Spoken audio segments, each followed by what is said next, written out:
Hello po sa inyong lahat. Ako ang inyong tagapaglingkod na si Deji Jen. At ang inyong tagahatid ng balita mula sa aklat ng Genesis. At nandito naman po tayo at magbabasa ng aklat ng pang-47 po na po tayo. At naway pakinggan niyo po ang aking ihahatid na balita mula sa aklat na po ito. At bago po tayo magsimula ay manalangin muna po tayo at samahan niyo po ako. Our Father who art in heaven, hallowed be thy name. Thy kingdom come, thy will be done on earth as it is in heaven. Give us this day our daily bread, and forgive us our trespass as we forgive those who trespass against us. And lead us not into temptation, but deliver us from evil. For thine is the kingdom, and the power, and the glory, forever and ever. Amen. Nang magkagayon pumasok si Jose at isinaysay kay Faraon at sinabi, ang aking ama at ang aking mga kapatid at ang kanilang mga kawan at ang kanilang mga bakahan at ang lahat nilang tinatangkilik ay dumating na mula sa lupain ng Kanaan at narito sila'y nasa lupain ng Gosen. At sa kanyang mga kapatid ay nagsama siya ng 5 lalaki at mga iniharap niya kay Faraon.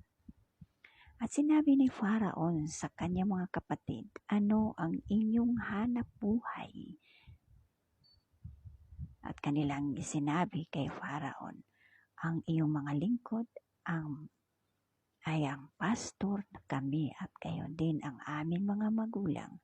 At kanilang sinabi kay Faraon upang makipamayan sa bayang ito ay naparito kami sapagkat walang makain ang mga kawan ng iyong mga lingkod dahil sa kagutom ay mahigit sa lupain ng Kanaan.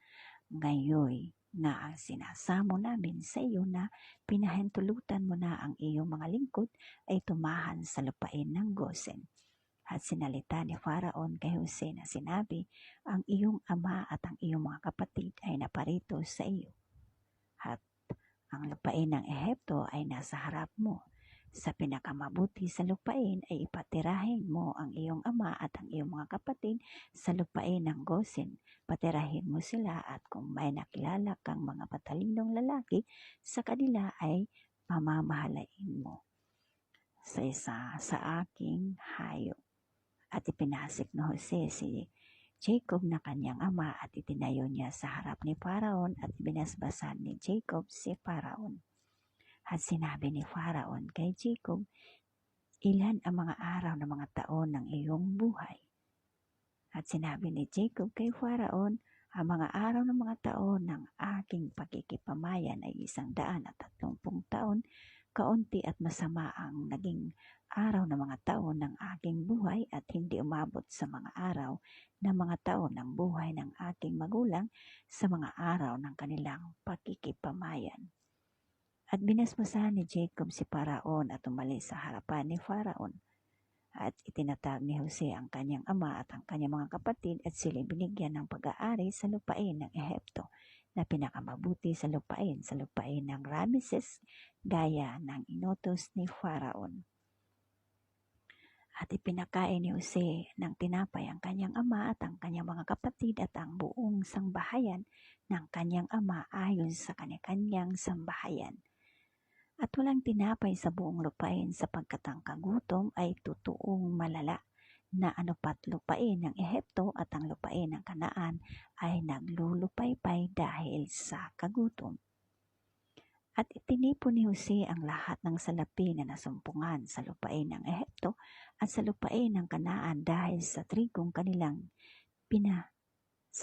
ibinibili.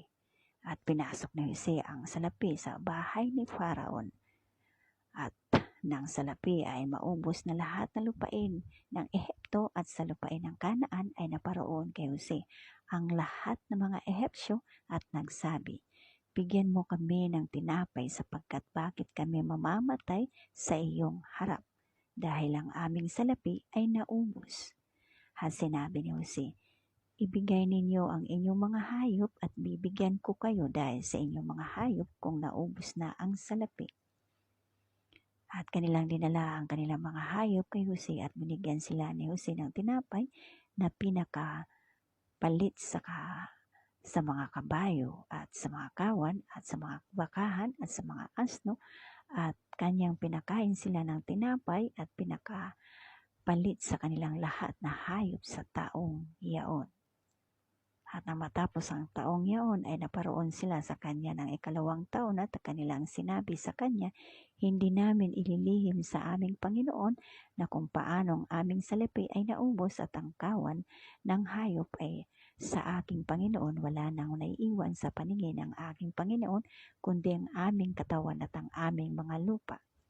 Bakit nga kami mamamatay sa harap ng inyong mga mata? Kami at ang aming lupa, bilhin mo ng tinapay kami at ang aming lupa at kami at ang aming lupa ay paalipin kay Faraon at bigyan mo kami ng binhi upang kami ay mabuhay at huwag mamatay at ang lupa ay huwag masira. Sa ganito'y binili ni Jose ang buong lupain ng Ehipto para kay Faraon sapagkat ipinabili ng bawat isa sa mga Ehipsyo ang kanyang bukid dahil sa kagutom ay totoong mahigpit sa kanila at ang lupain ay naging kay Faraon. At tungkol sa mga tao ang kanilang ibinago sila sa mga bayan mula sa isang dulo ng hanggang ng Ehipto hanggang sa kabilang dulo. Ang lupa lamang ng mga saserdote at hindi nabili sapagkat ang mga saserdote may bahagi kay Faraon at kanilang kinakain ang kanilang bahagi na ibinibigay sa kanila ng Faraon, kaya hindi nila ipinagbili ang kanilang lupa.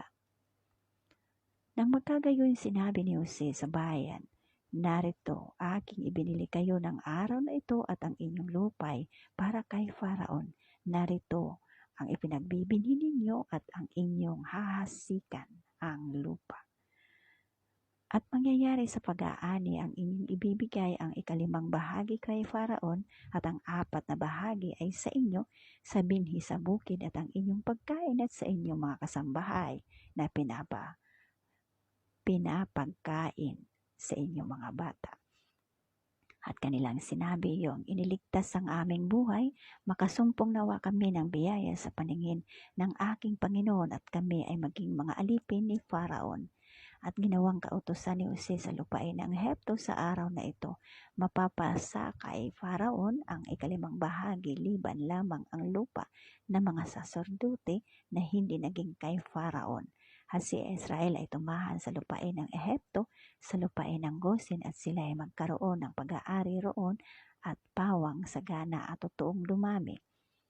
At si Jacob ay tumira sa lupain ng Ehipto na 17 taon, kaya ang araw ni Jacob, ang mga taon ng kanyang buhay ay 147 taon.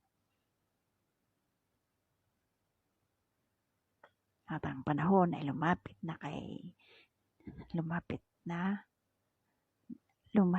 na dapat nang mamatay si Israel at ang kanyang tinawag ang kanyang anak na si Jose at sinabi niya sa kanya, kung ngayon nakasumpong ako ng biyaya sa iyong paningin ay ilagay mo, isinasamo ko sa iyo ang iyong kamay na sa ilalim ng aking hita sa pagpakitaan mo ako ng kaawaan at katotohanan. Isinasamo ko sa iyong huwag mo akong ilibing sa Ehipto, kundi pagtulog kong kasama ng aking mga magulang ay dadalhin mo ako mula sa Ehipto at ililibing mo ako sa kanilang libingan at ang kanyang sinabi aking gagawin ang gaya ng iyong sinabi. At ang kanyang sinabi, sumumpa ka sa akin at sumumpa siya sa kanya at yumukod si Israel sa ulunan ng higaan.